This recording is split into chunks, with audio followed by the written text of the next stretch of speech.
Selamat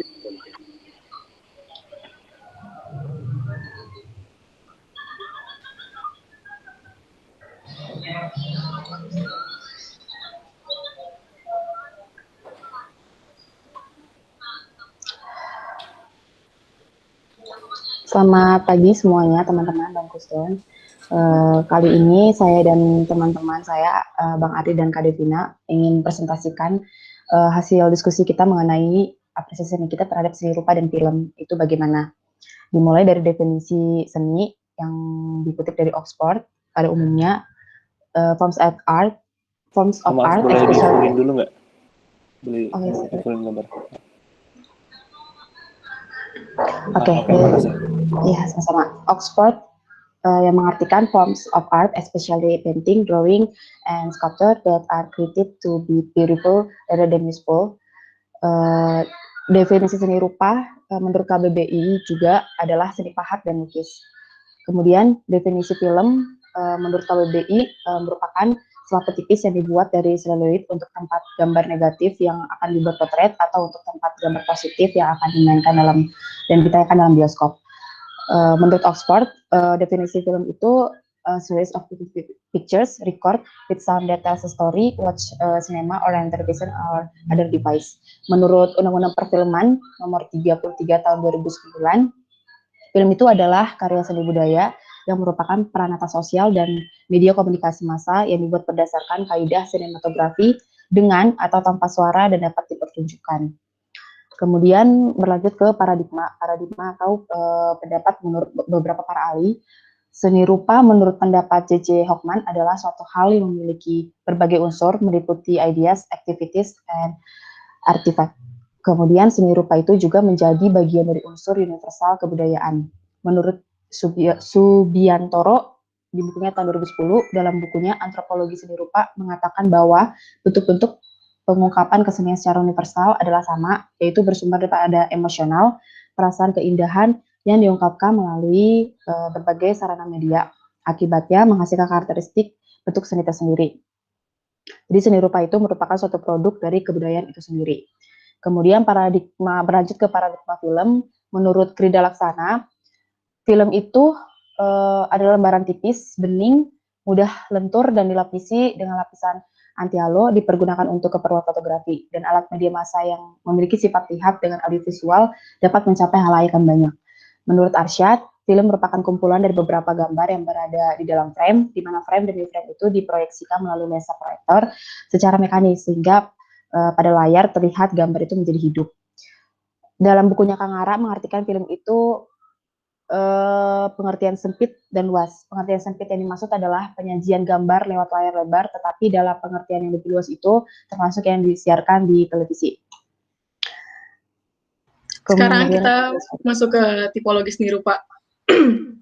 Next. Jadi jenis-jenis seni rupa itu ada dua, seni murni sama terapan. Seni terapan sendiri bisa dibagi jadi dua, ada seni kriya dan desain.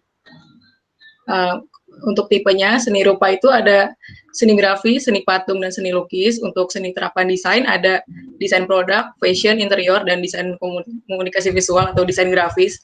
Dan juga untuk seni terapan kriya itu ada keramik, kayu, dan tekstil.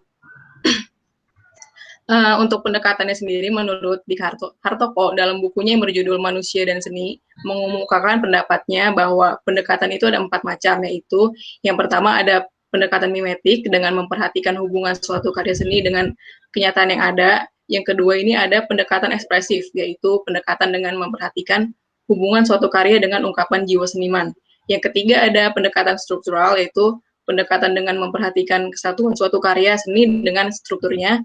Dan yang terakhir, yang keempat ini ada pendekatan semiotik, yaitu pendekatan dengan memperhatikan hal sebuah karya ditafsirkan oleh para pengamat dan masyarakat. Dan selanjutnya ada tipologi film. Ini ada beberapa dari genre film sendiri, ada action, mystery, fantasy, historical, science fiction, horror, romance, detective, crime, western thriller. Ini beberapa genrenya. Untuk tipenya sendiri ada 4, yaitu film fiksi, dokumenter, animasi, dan film eksperimental. Untuk pendekatannya sendiri, menurut Graham Turner dalam film as social practice mengelompokkan kajian film dalam 2 pendekatan. Yang pertama ada studi film sebagai teks, yang kedua ada studi film dalam kaitannya dengan audiens.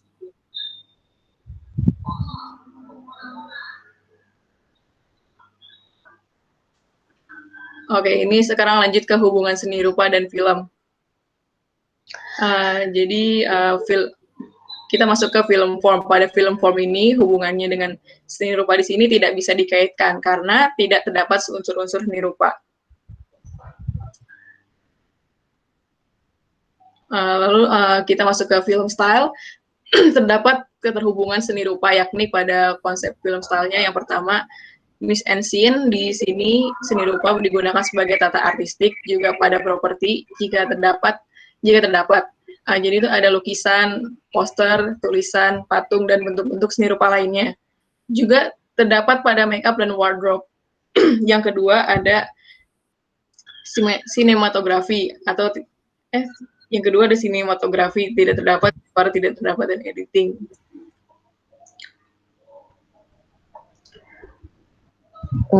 Kemudian hubungan seni rupa dengan film production. Dalam film production, hubungannya dengan seni rupa itu dilihat dari pre-production-nya hingga dari pre-production hingga pasca production suatu film. Dari pre-production-nya itu dilihat dari menyusun storyboard. Yang kedua itu production-nya penata artistik, setting properti, kostum, tata rias. Yang ketiga itu pasca production membuat desain poster hingga pada font type judulnya.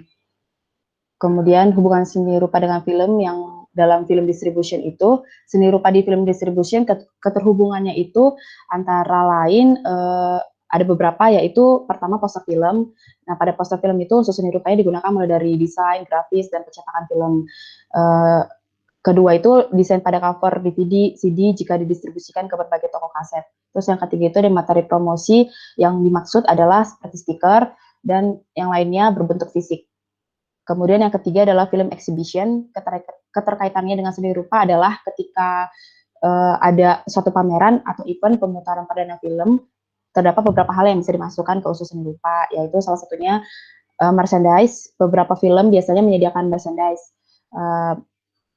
Contohnya itu kayak gantungan kunci, tote bag, desain tote bag, kaos, miniatur, toko tempat pedang-pedangan Star Wars yang sesuai dengan film yang ingin dipromosikan. Terus yang kedua itu ada spanduk atau baliho promosi, yaitu sebagai tujuan untuk mempromosikan film dan juga sekaligus untuk menjadi objek seni rupa.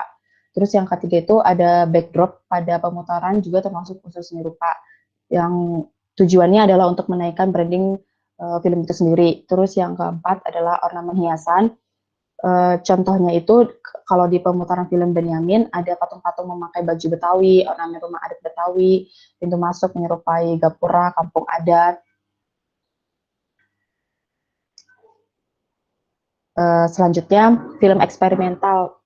Film eksperimental itu disebut film eksperimental atau juga sinema avant-garde, merupakan sebuah metode pembuatan film yang mengevaluasi ulang konvensi sinematik dan mengeksplorasi bentuk-bentuk non-naratif dan alternatif menjadi naratif tradisional atau metode-metode dalam pengerjaan. Pada dasarnya, seni film itu tuh termasuk bagian dari seni rupa. Namun beberapa dari film eksperimental ini itu biasanya juga berbau dengan hal-hal seni seperti lukisan, tari, literatur, puisi, atau riset, dan pengembangan sumber daya teknikal baru. Nah, kita bisa lihat contoh dari film eksperimentalnya, yaitu dengan judul Global Groove tahun 1973. Ini dibuat oleh Nam June Paik dari klip dari kolasi elektronik seniman video perintis Nam June Paik, di mana ia memprediksi munculnya komunikasi massa. Jadi itu ini adalah sekilas lanskap video masa depan ketika Anda akan dapat beralih ke stasiun TV manapun di bumi. Dikutip dari seni rupa dalam film. Nah, di sini dikutip dari karya berjudul Peran Kekuasaan dalam Seni Rupa Kontemporer pada tahun 2000, karya Sumartono. Seni instalasi merupakan salah satu bagian dari seni rupa kontemporer. Instalasi adalah karya seni rupa yang diciptakan dengan menggabungkan berbagai media, membentuk satuan baru dan menawarkan makna baru. Seni instalasi ini muncul pada film ADC2 juga bersama seniman Eko Nugroho. Lihat pada contoh pada gambar 1, 2, dan seterusnya. Di sini kita akan melihat bentuk-bentuk seni rupa yang ditampilkan melalui layar di film ADC2. Begitu. Nah, banyak juga film yang memuat tentang lukisan, mural, dan lainnya. Contoh saja pada film terbaru di episode awal dan beberapa episode awalnya pada film Lupin ini memakai seni lukis. Nah, jadi ada pertunjukan seni lukis di sebuah galeri di Paris ketika ada adegan pencurian ya di situ. Nah, berikutnya pada Nam Jun Paik dalam video dan seni rupa. Pada perkembangannya seorang seniman bernama Nam Jun Paik memberikan pandangan baru antara dunia televisi dan karya instalasi bernuansa elektronik dan sibernetika. Ia dikenal sebagai bapak seni video. Nam Jun Paik menempatkan perkembangan teknologis dalam kekaryaannya dan membuat karya seni yang menyediakan pengetahuan untuk lingkup masa depan. Nam Jun Paik terpesona dengan pandangan dunia sibernetika yang melampaui batas-batas. Dan untuk menyadari hal ini, dalam jalur artistik ia secara aktif mengadopsi teknologi untuk kerja keseniannya. Nah, karya-karyanya seperti berikut, ada Taman TV yang di bawah, dia menggabungkan unsur alam dan televisi juga di situ. Terus ada kaum hippie naik motor, cuman dia menggambarkan dengan TV dan di dalamnya ada berbentuk video-video juga di dalam TV-nya. Berikutnya ada, ini foto dari Apple Tree yang dibangun dengan menggunakan 33 televisi yang menampilkan gambar-gambar kaleidoskopis dengan warna-warna yang mencolok dan efek pisah-pisah layar memberikan kekuatan besar dalam visualnya. Nah, di sini ada karya-karyanya juga. Nam Jun Paik menggambarkan kehidupan nomaden dan kaum hippie di Amerika dengan menggabungkan video, TV, dan elektronik. Nam Jun Paik juga menyinggung hubungan antara transportasi dan komunikasi, di mana ia juga memperluas ke dalam masa para nomad digital atau masa para nomaden digital, begitu. Nah, berikut sumber-sumbernya dan terima kasih. Terima kasih untuk tertib presentasi dari kelompok seni rupa dan film. Jika ada pertanyaan dan saran dari teman-teman, silakan.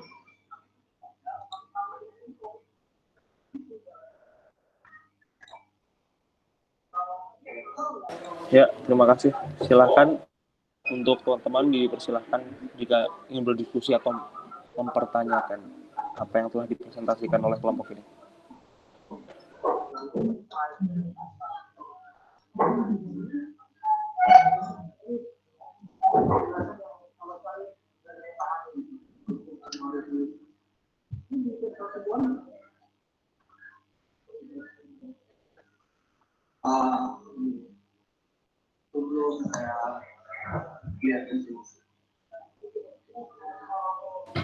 Adakah?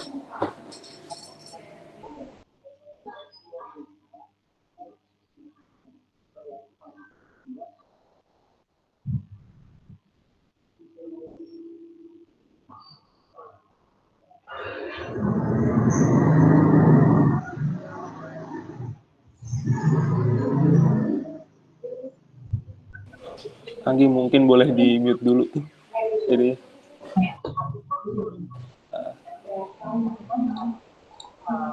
nggak maksudnya. Udah ini. Oke. Adakah? Tapi ini suara gue jelas nggak sih? Apa putus-putus? Jelas, Bang. Jelas. Oke. Thank you. Ya, siapa? Mungkin Renaldo Cokro kali. Ada mau nanya nggak?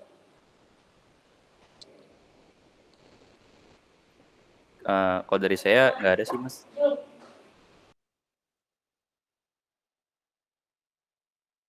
Oke, yang lain?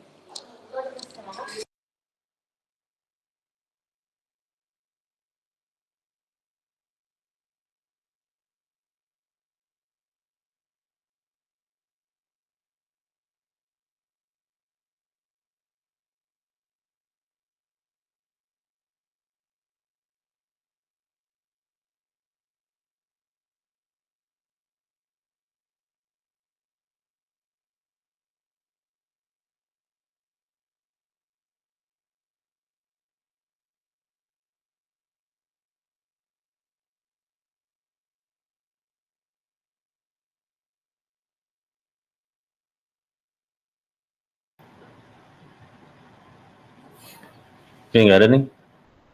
Mori nggak ada pertanyaan, Mor? Biasanya mau bertanya Mori.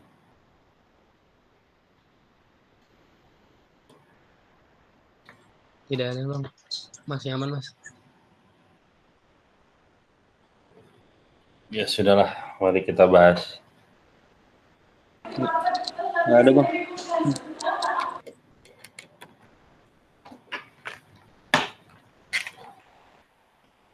Oke, untuk yang apa? Langsung aja Gi. Kalau ininya Gi, yang definisi udah nggak perlu, ini aja langsung. Nah, hubungannya aja langsung tuh. Dengan film form itu sebenarnya mungkin gue juga kelupaan ya. Sebenarnya teman-teman bisa memasukkan dengan film form itu terutama ketika seni rupa itu menjadi ide.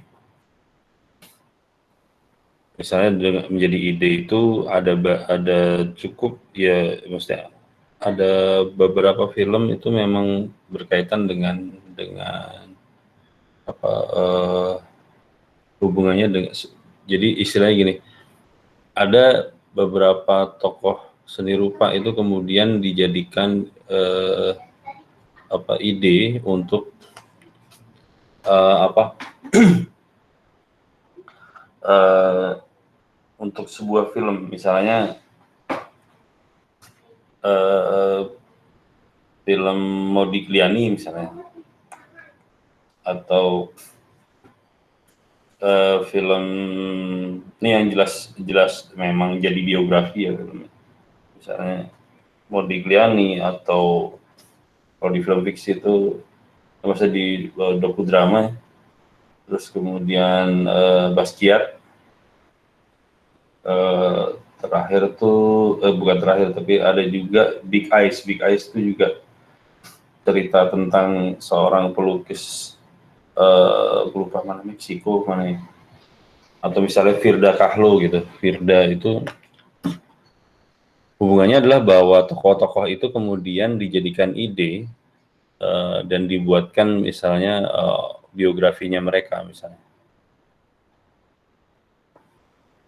Kalau ngomongin konteks film form dalam konteks misalnya plotting, konsep ruang, konsep waktu gitu ya, struktur dramatik mungkin enggak, tapi dia menjadi story, jadi bagian dari story-nya atau idenya itu diambil dari tokoh-tokoh itu. Pollock misalnya, dari Jackson Pollock ya misalnya. Jadi apa namanya, setidaknya bisa hal itu yang kemudian teman-teman bisa coba masukkan gitu.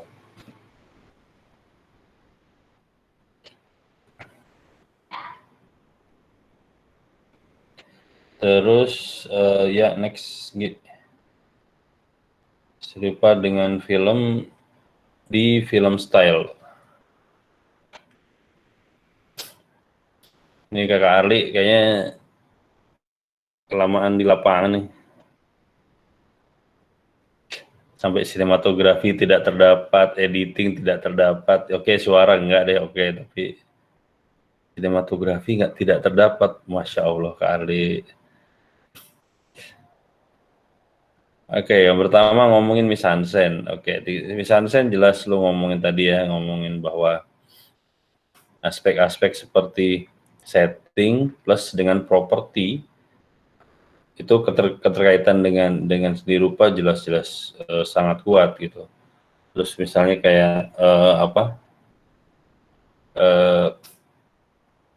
make up juga jelas, make up dasar mewarnai, dasar membuat garis segala macam itu adalah apa seni rupa gitu. Tapi kalau make up ya jangan sama wardrobe. Coba deh browsing, lu browsing aja. Kalau lu tulis wardrobe yang keluar apa coba?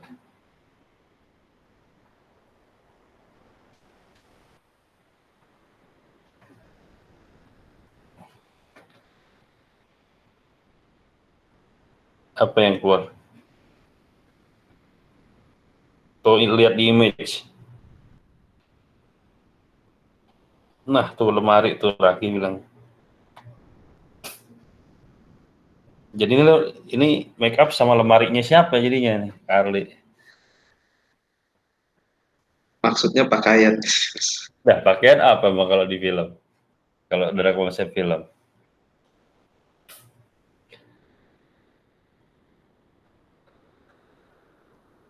Apa Carly?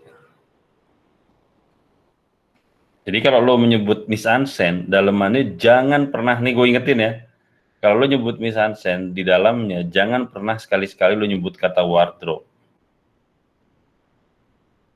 Yang harus lo sebutin adalah kata kostum.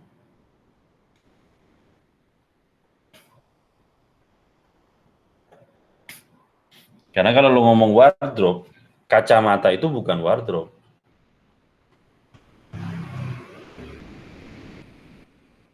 Tuh piercingannya Devina itu bukan wardrobe itu kalau di film. Anting itu bukan wardrobe. Jadi, tapi kalau dibilang itu kostum.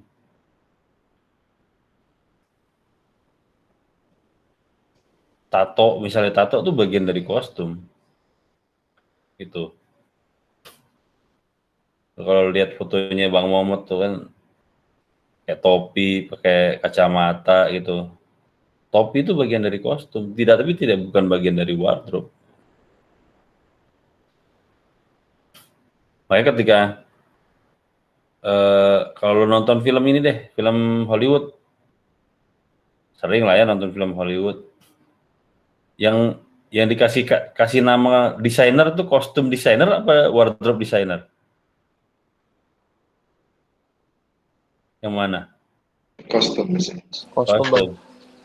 Kostum desainer kan, nggak ada wardrobe desainer kan. Kalau lo nyebut wardrobe desainer ya tukang desain lemari, artinya.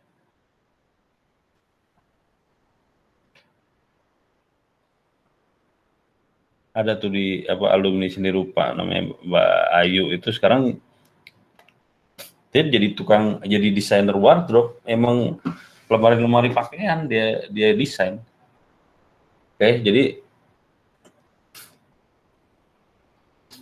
nah terus juga jangan lupa lo ngomongin tentang lighting. Nah, emang seni rupa nggak ada lighting, justru film belajar lighting jadi dari seni rupa. No ngomongin gaya tata cahaya yang namanya chiaroscuro itu gaya tata cahaya ya dalam pendekatan seni rupa yang namanya chiaroscuro, flat notan atau notan gitu. Itu dari seni rupa. Chiaroscuro lebih banyak berkembang di Eropa, notan lebih banyak berkembang di Jepang.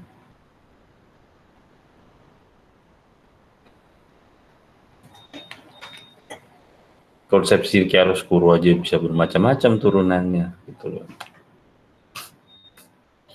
Lo lihat Caravaggio, lo lihat Rembrandt misalnya, Vermeer, itu semua berkaitan dengan aspek lighting.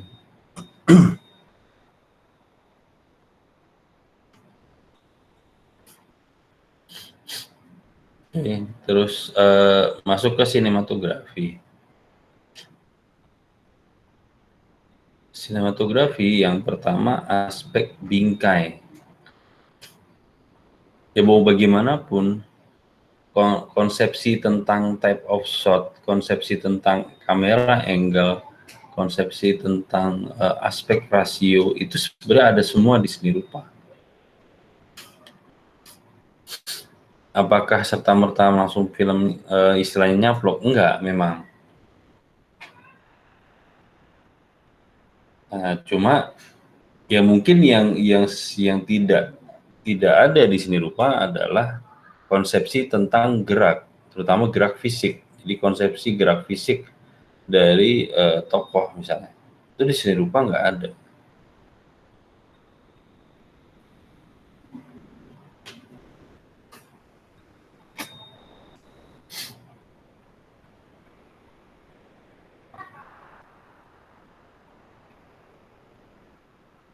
Bahkan yang terakhir itu adalah yang namanya tonalitas, terutama berkaitan dengan warna. Jadi brightness atau exposure, kontras sama warna. Oke, itu lo ngomongin warna, memang beda. Warna-warna yang kemudian dipakai di seni rupa adalah warna-warna subtraktif, warna-warna pigmen, gitu.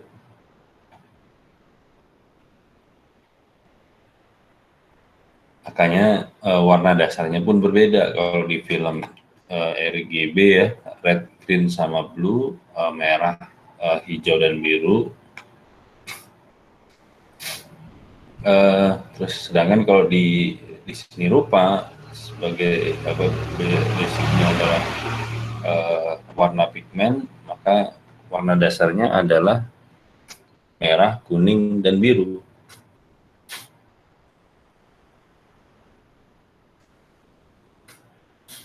Nah, oke, nah yang bagian terakhir banget dari sinematografi itu juga masih dari seni rupa, yaitu yang namanya komposisi visual.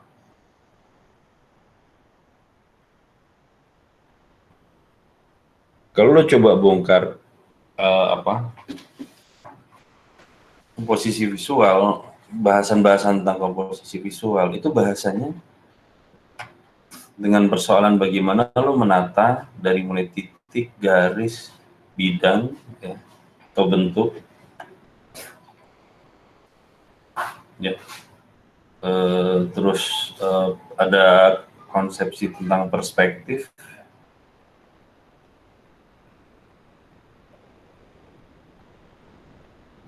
bahkan komposisi nanti akan melibatkan juga lighting, melibatkan juga warna. Makanya muncul misalnya kayak yang paling sederhana itu, ini sebenarnya kalau istilah ini sebenarnya di film malah nggak dipakai, maksudnya jarang dipakai. Gue ketemunya di istilah fotografi sebenarnya. Jadi misalnya komposisi yang namanya simplicity ya namanya simplicity ya simple aja, bahwa objek itu ditaruh di tengah frame, selesai. Sehingga nanti dia akan jadi point of interest. Jadi logika komposisi visual itu adalah bagaimana lo membingkai dan kemudian memberikan satu point of interest tertentu ketika nonton atau audiens itu melihat.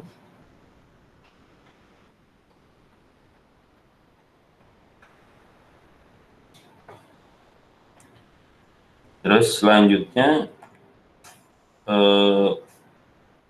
itu itu yang paling terakhir. Jadi komposisi visual sebenarnya merangkum semua hal dari sinematografi.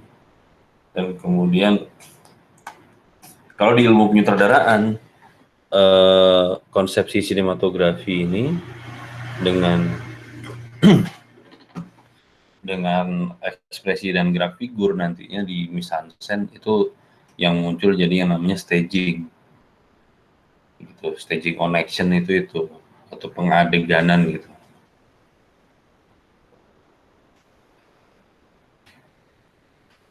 Terus di editing kayaknya Kak Ali udah mulai melupakan materi gue di awal. Editing tuh jelas lu ngomongin dimensi grafis. Nah, tuh gue pakai bukunya Bordwell aja tuh, yang film Art and Introduction. Bordwell menyatakan ada dimensi grafis. Logikanya itu basicnya adalah seni rupa. Di keterhubungan antar shot itu bagaimana setiap pembuat film itu perlu kehati-hatian ketika mau memindahkan shot satu ke shot yang lain, gitu. Mau menyusun shot satu disusun atau disambung dengan shot lain. Berhati-hati dalam konteks apa ya, karena aspek grafis ini juga harus diperhatikan. Harus nggak boleh istilahnya nggak boleh belang-belang gitu, nggak boleh jomplang satu dengan yang lain, terutama yang di dalam satu scene.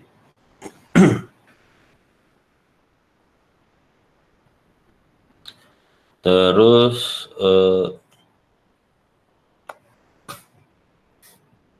sebenarnya kalau di editing pun hampir aspek seni rupa ini lebih pada aspek grafis tadi ya. Selain itu nggak ada.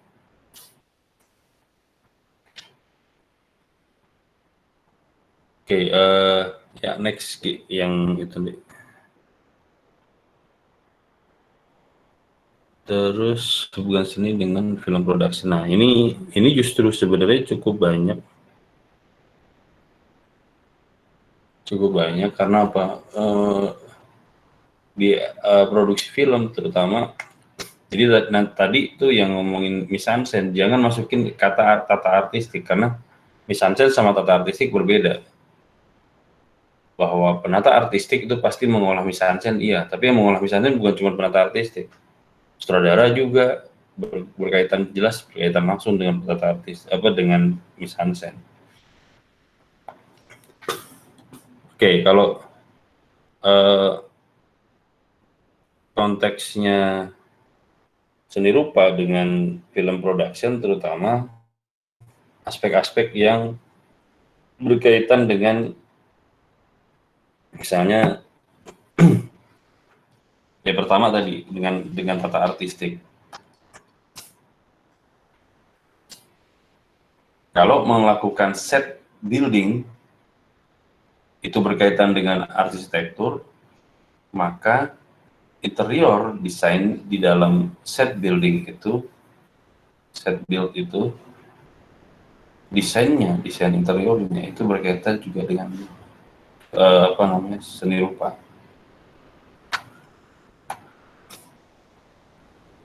Makanya ketika lo melakukan set building bisa jadi kaitannya sama arsitektur, tapi ketika lo melakukan yang namanya set dressing itu justru seni rupanya sangat kental maupun atau sangat kuat gitu. Ya, istilahnya karena lo nggak bisa sekedar main asal nyampur warna gitu. Lo mau warna kuning yang seberapa,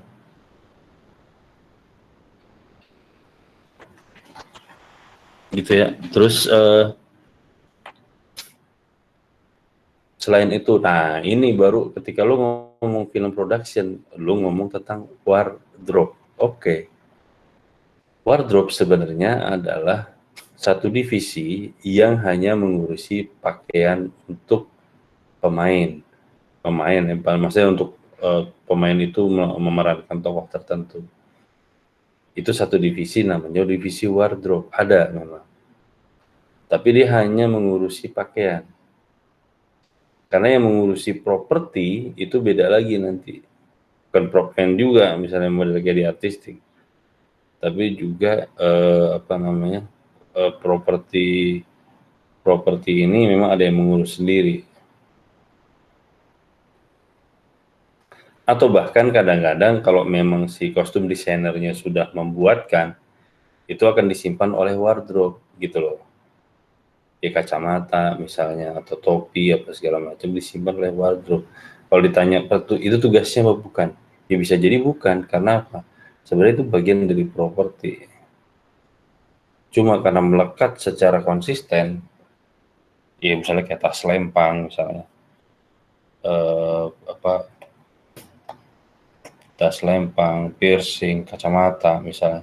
Nah itu akhirnya itu kemudian kan nanti ini kan akan berubah dari yang tadi cuma sekedar wardrobe pakaian, tapi ada perangkat-perangkat lain.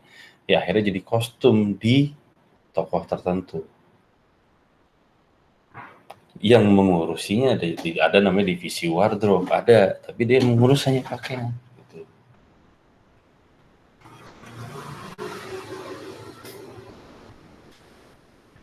Ya, terus juga ngomong tata rias gitu ya,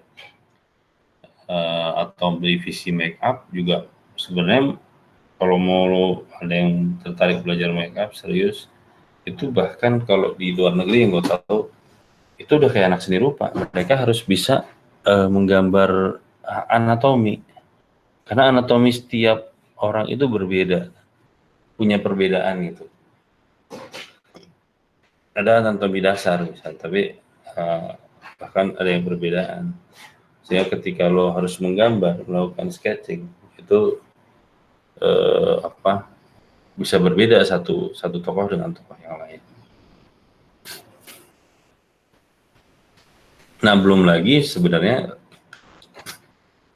ketika harus membuat properti-properti yang dibutuhkan. Karena apa? Karena kayak misalnya ada uang yang dilempar ke atas gitu. Kalau kira kamera secanggih itu bisa menangkap belokan istilahnya atraksinya benda-benda tertentu gitu. Kan kamera belum tentu sampai sedemikian rupa bisa nangkep. Ya contoh dulu ada dosen seni rupa namanya panggilannya Bang Edi sih, Edi Senjaya, panggilannya Bang Codot. Bang Codot ini diminta untuk membuat properti itu uang logam. Bayangin uang logam kalau emang dilempar bener, bagaimana caranya kamera itu bisa menangkap detil. Menangkap detil dari angkanya, terus ornamennya, uang koin ya. Lempar ke atas gitu. Satu-satunya cara untuk bisa dapetin detailnya itu, jadi seolah-olah uang itu dilempar ke atas, diambil dengan top angle seolah jadi kayak mendekati gitu. Itu kemudian Bang Codot bikin gue lupa tuh diameternya berapa ya, hampir lupa ya gue, 50 cm kalau nggak salah, gue lupa. Gue lumayan besar tuh koin, jadi besar. Nah kalau lo nggak punya pemahaman tentang seni rupa, lo nggak punya pemahaman tentang bahan, tentang bagaimana membuat koin itu segala macam, mungkin jadi sangat sulit gitu untuk bisa dapetin adegan-adegannya gitu.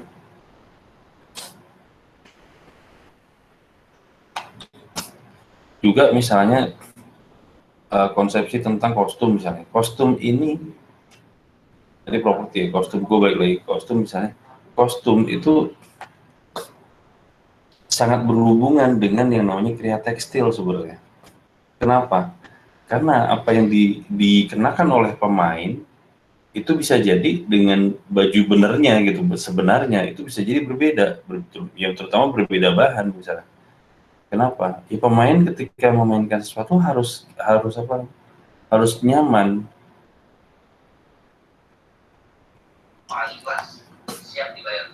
Makanya kalau di film baju buat gembel yang gembel di Amerika lah ya. Kalau emang adegannya adalah baju buat gembel sama baju buat buat tokoh utama yang saya pakai jas gitu.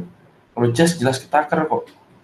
Selama dia cukup ya dan sesuai dengan film, silahkan pakai. Tapi begitu baju-baju gembel yang tebel-tebel itu, wah itu nggak bisa sehari 2 hari. Ininya milihnya gitu. Bisa lama. Karena apa? Kenapa gue bilang tadi hubungan sama kriya tekstil? Karena harus dicari bahan yang cocok gitu. Bahan yang cocok yang ketika di shoot itu memang kelihatan kayak gembel, tapi ketika dikenakan itu juga nyaman buat si pemain. Kan jadi nggak sebentar untuk nyari gitu. Bisa jadi kadang-kadang secara budget itu bisa lebih mahal antara istilahnya wardrobe-nya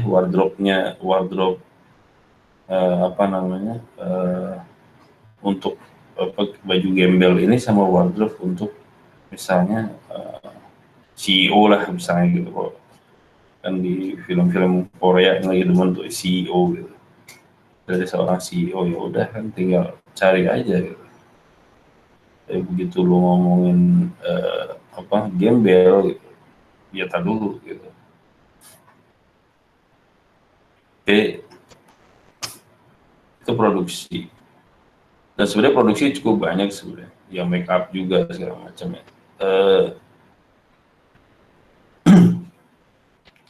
Yang kemudian distribusi tadi juga udah, kalau apa namanya ngomong distribusi, itu desain poster bukan masuk ke pasca produksi ya gitu. Nanti jangan salah, itu masuknya ke distribusi.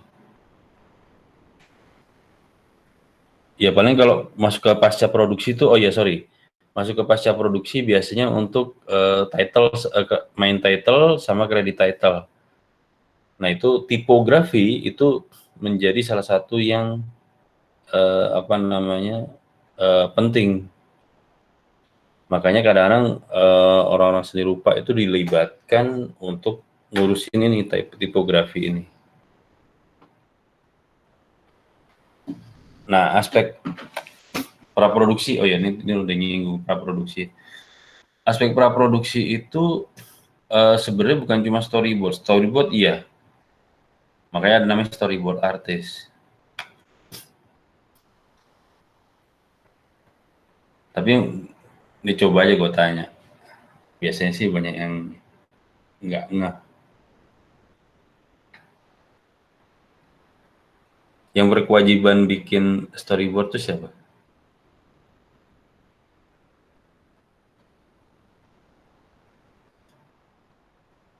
Yang tahu? Yang punya kewajiban untuk bikin storyboard.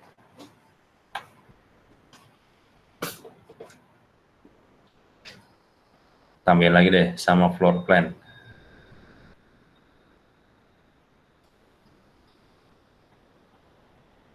Ini yang presentasi aja nih.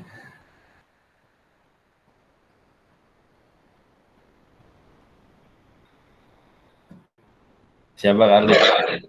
Penata apa? Penata rias. Bukan. Oh, bukan. Production designer Mas ya. Production designer, tepat sekali. Atau penata artistik. Jadi yang berkewajiban membuat storyboard ataupun floor plan dasar ya, itu adalah penata artistik atau production designer. Artinya storyboard artist buat apa sih? Storyboard artist itu untuk menyempurnakan. Karena kalau lo langsung kasih storyboard artist, kadang-kadang kalau storyboard artisnya lo nggak paham, dia nggak paham tentang film, semua dibikinnya jadi kayak komik. Padahal di situ ada aspek komposisi, ada aspek depth of field, misalnya depth of focus. Nah itu kayak gitu-gitu yang kemudian seringkali juga jadi miss gitu. Sama juga dengan floor plan. Floor plan yang siapa yang membuat itu production designer. Nah keduanya itu memerlukan pemahaman tentang seni rupa. Kalau floor plan mungkin juga lebih dekatnya dibanding seni rupa adalah lebih dekatnya dengan arsitektur ya misalnya floor plan. Kalau storyboard jelas dengan seni rupa, terutama konteksnya pada gambar-gambar ilustrasi misalnya.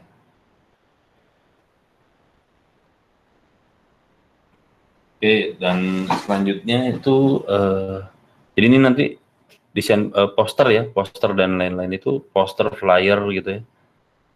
One sheet itu kayak poster gede itu biasanya disebut one sheet, banner itu masuknya ke distribusi ya.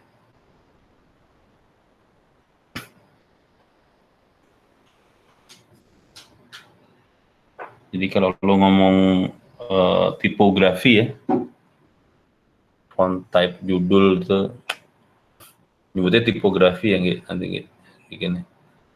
Tipografi iya itu berhubungan dengan seni rupa atau dipengaruhi dari seni rupa. Makanya banyak seniman-seniman grafis dari seni rupa tuh biasa dipanggil untuk bikin bikin tipografinya. Jangan salah, kadang-kadang tipografi itu memang banyak yang membuat sendiri. Makanya kan ada tipografi tipografi untuk Star Wars misalnya, atau dulu film yang gue inget ya, ini yang gue inget aja, mungkin sini kalian lebih apa, Komando misalnya zaman dulu, itu ada tipografinya sendiri gitu. Yang gue inget tuh Star Wars, Komando, apalagi ya gue lupa. Itu apa? Sorry kali. Jurassic Park. Itu ya, artinya itu memang sengaja dibuat untuk film itu, dan akhirnya juga jadi banyak digunakan kan gitu.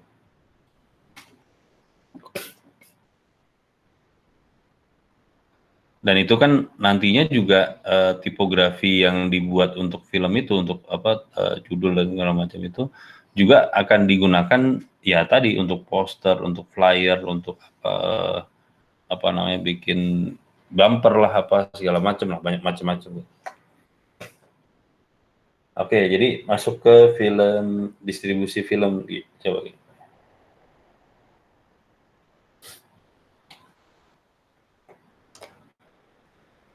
Nah,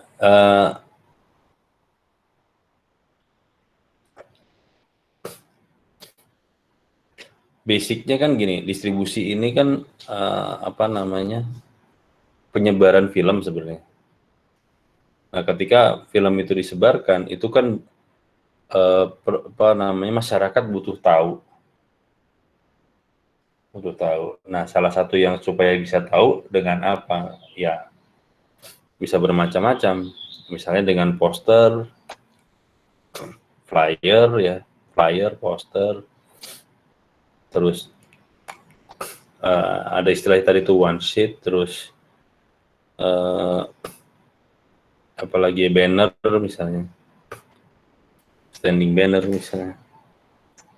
Terus juga kalau dulu tuh di bioskop zaman dulu, tapi ini gambar yang digantung itu. Ya sebenarnya orang sering nyebutnya poster bioskop sih sebenarnya, tapi konteksnya dia biasanya dibuatnya lukisan dari kain gitu. Jadi kanvasnya tuh dibikin langsung gitu, pakai kanvas. Terus ya itu, jadi bahwa karena kebutuhan untuk menyebarkan itu, maka tadi flyer segala macam itu dibuat. Nah, ini kan hubungannya dengan seni grafis dari seni rupa. Ya film, kalau lo mau maksa ya film nggak ada gitu. Seni grafis memang dari seni rupa. Jadi cara mencetak segala macam. Bahkan sebenarnya kayak merchandise itu masuknya di sini gitu. Justru kadang-kadang bukan eksibisi, tapi sebenarnya buat distribusi. Karena apa? Sifatnya adalah untuk mempariwarakan gitu. Ada pariwara, ada pengumuman gitu. Nah, itu yang lo tulis di bawah itu materi promosi. Itu kan sebenarnya konsepsinya adalah materi promosi itu, konsep atau merchandise itu ada di sini gitu, di materi-materi promosi. Ya stiker, boneka kecil apa segala macam gitu ya. Kan ada kadang keset, mug segala macam. Nah, itu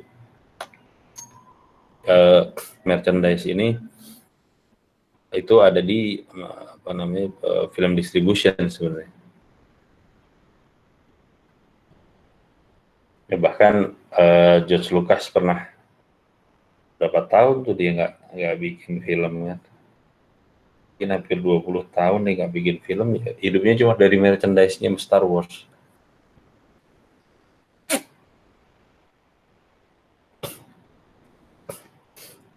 Oke ya, next. Dengan eksibisi itu nanti mungkin lo bahas lagi bahwa spanduk, baliho film, backdrop saat pemutaran, ornamen hiasan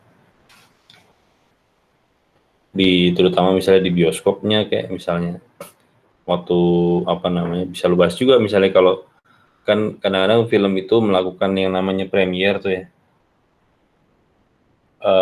Faktanya ketika premiere gitu apa namanya unsur-unsur kayak spanduk, baliho, backdrop, ornamen atau hiasan-hiasan ini jauh lebih banyak kalau lu nonton bioskop, maksudnya nonton ke bioskop biasa gitu ya, bukan premiere gitu. Ya kalau nonton bioskop yang biasa gitu, maksudnya kita nonton biasa aja, bukan di premiernya, kecenderungannya kan cuma ya poster yang dimasukin di kotak poster itu aja kan, ya nggak? Kan masuk situ aja tuh poster.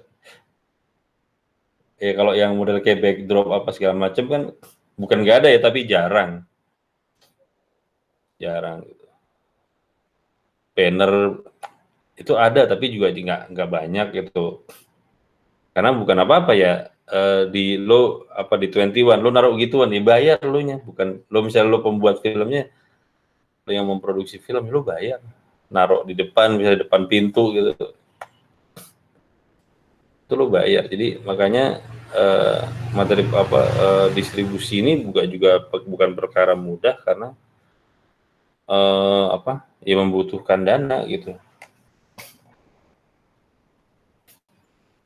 atau apa promosi eksibisi sebenarnya juga kalau lo mau mempariwarakan gitu ya, sebenarnya kan pariwara atau apa namanya tuh promosi itu kan sebenarnya posisinya ada di antara distribusi dan eksibisi sebenarnya. Jadi distribusi sebelum masuk eksibisi. Jadi karena itu memang fungsinya buat menarik penonton gitu, nanti menarik masyarakat yang mau menonton. Oke, itu dari hubungan apa namanya film yang kemudian diserap di apa namanya seni rupa yang kemudian diserap di film gitu. Nah kalau apa namanya titik ya next lagi ini titiknya kan kemudian ada film eksperimental. Sebenarnya film eksperimental ini koneksinya sebenarnya adalah pada orang-orang atau seniman-seniman yang membuatnya. Seniman-seniman pembuatnya itu memang secara mendasar itu mereka berpendidikannya adalah dari seni rupa, atau misalnya memang perupa gitu ya. Ya orang-orang seperti Hans Richter atau Walter Ruttmann itu basicnya memang seni rupa. Mereka ya tadinya ngelukis, mereka yang tadinya membuat patung macam-macam.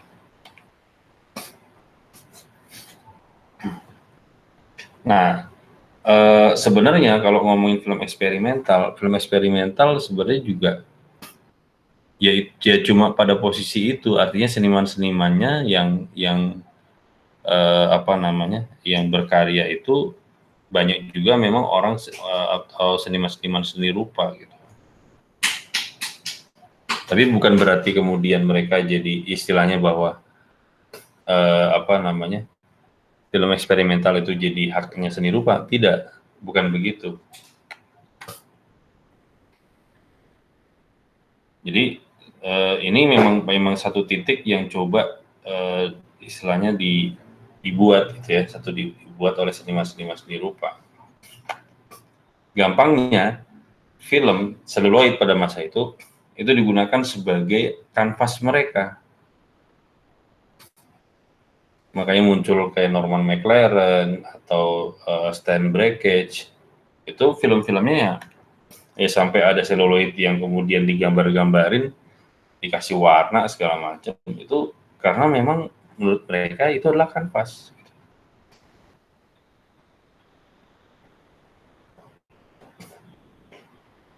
Nah, juga misalnya konsepsi tentang instalasi sendiri kan sebenarnya seni instalasi ini walaupun memang yang bergerak banyak orang seniman-seniman seni rupa, tapi basicnya sebenarnya adalah mix media istilahnya. Jadi media campuran. Dia campuran seperti apa ya, macam-macam gitu.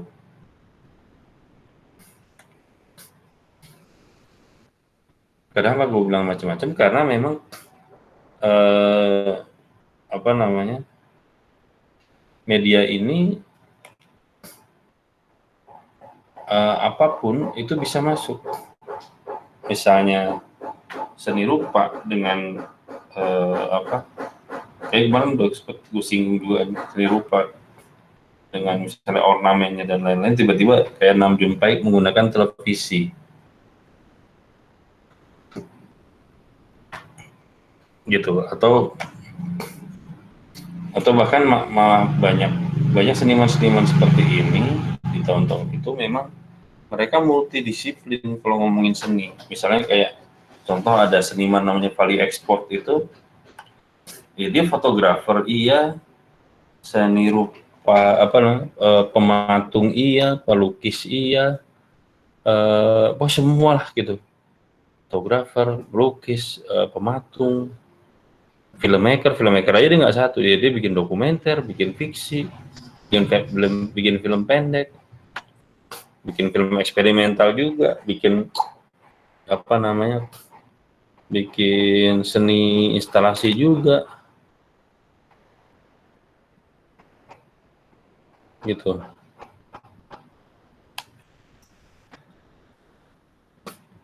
Bahkan mungkin kalau sekarang yang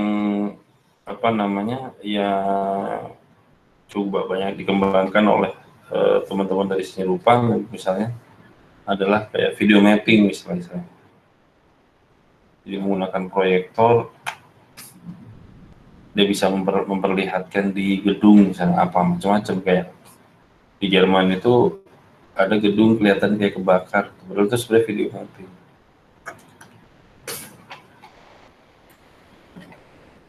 Gitu ya, jadi film eksperimental pun dibahas dulu di arahnya seperti apa, bahwa ini si tokoh-tokohnya gitu yang sebenarnya bermain gitu kan. Ya kira-kira dari gue kayak gitulah. Mungkin ada pertanyaan atau masih ada yang didiskusikan?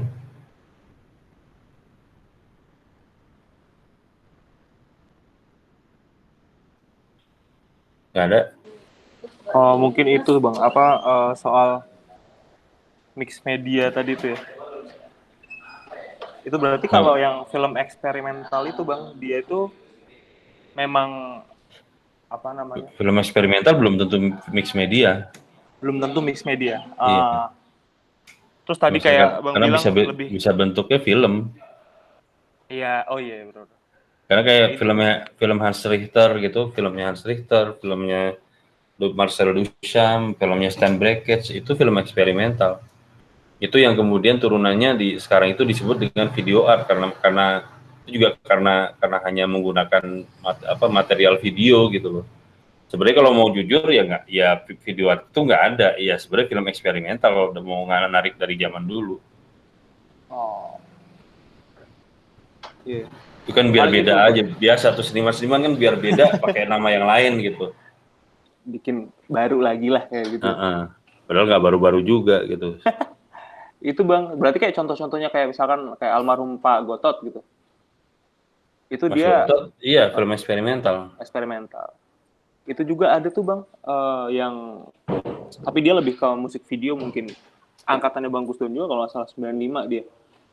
Anggun Priambodo Bang.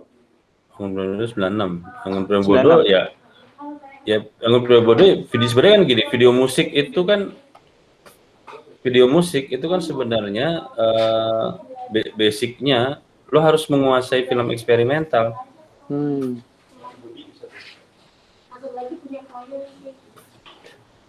Kalau enggak ya susah.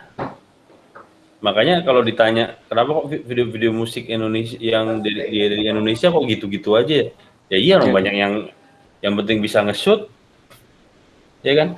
Iya. Mereka nganggap kalau bisa syuting kawinan udah pasti bisa bikin video musik. Karena sebenarnya perbedaan antara film eksperimental dengan misalnya kalau misalnya mau dipadankan itu Film-film eksperimental itu padanannya dengan lukisan abstrak.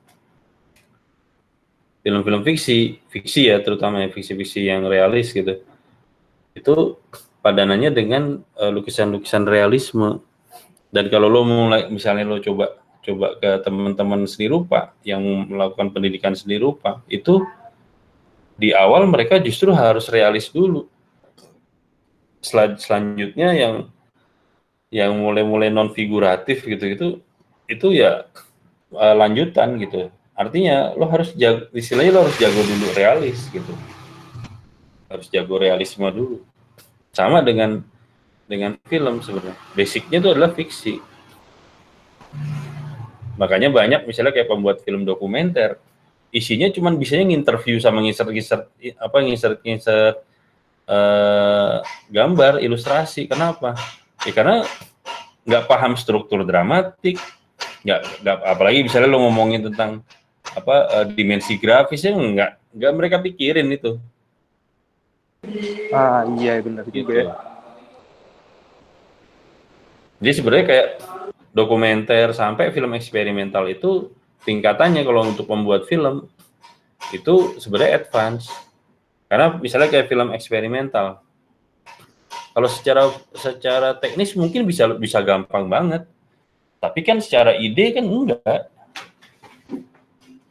Lo harus bisa dapet ide yang ketika lo eksekusi, penonton mungkin juga nggak terlalu ngeh, tapi bisa ngerasain. Nah itu kan yang susah.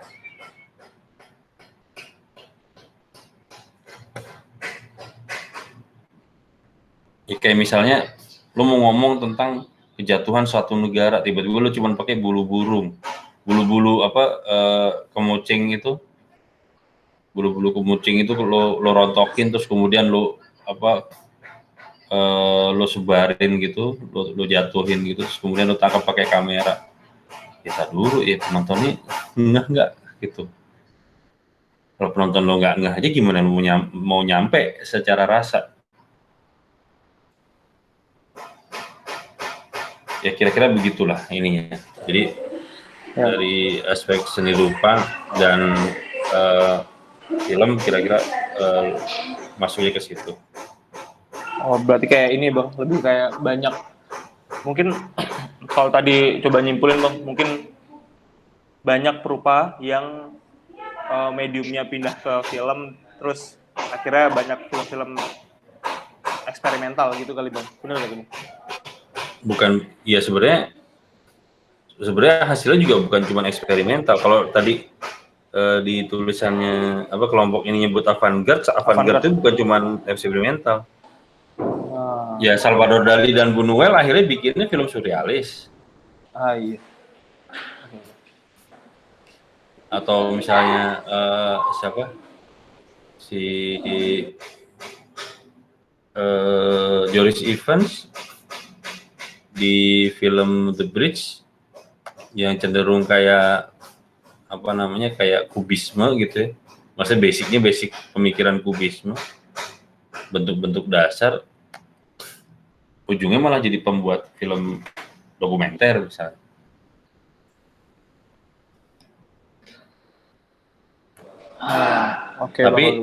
Tapi kayak Joris Evans karena dia memulainya dari hal-hal kayak gitu, film-filmnya pun jadi lebih menarik. Tiba-tiba misalnya dia bikin film judulnya Reagan, itu judulnya Rain, itu yang ngomongin tentang hujan aja. Atau waktu dia tua, dia umur berapa tuh ya? Mungkin dia umur 80-an.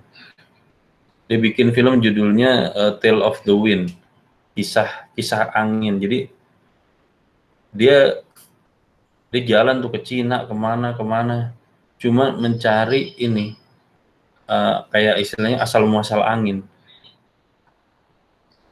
Ya kalau nggak biasa di film eksperimental mah nggak kepikiran. Ya, angin lo cari asal muasalnya.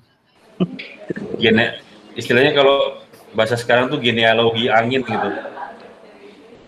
Angin genetikanya kita nggak tahu, tiba-tiba orang di rumus fisikanya aja cuman udara yang bergerak, kalau udaranya dari mana juga kita nggak tahu.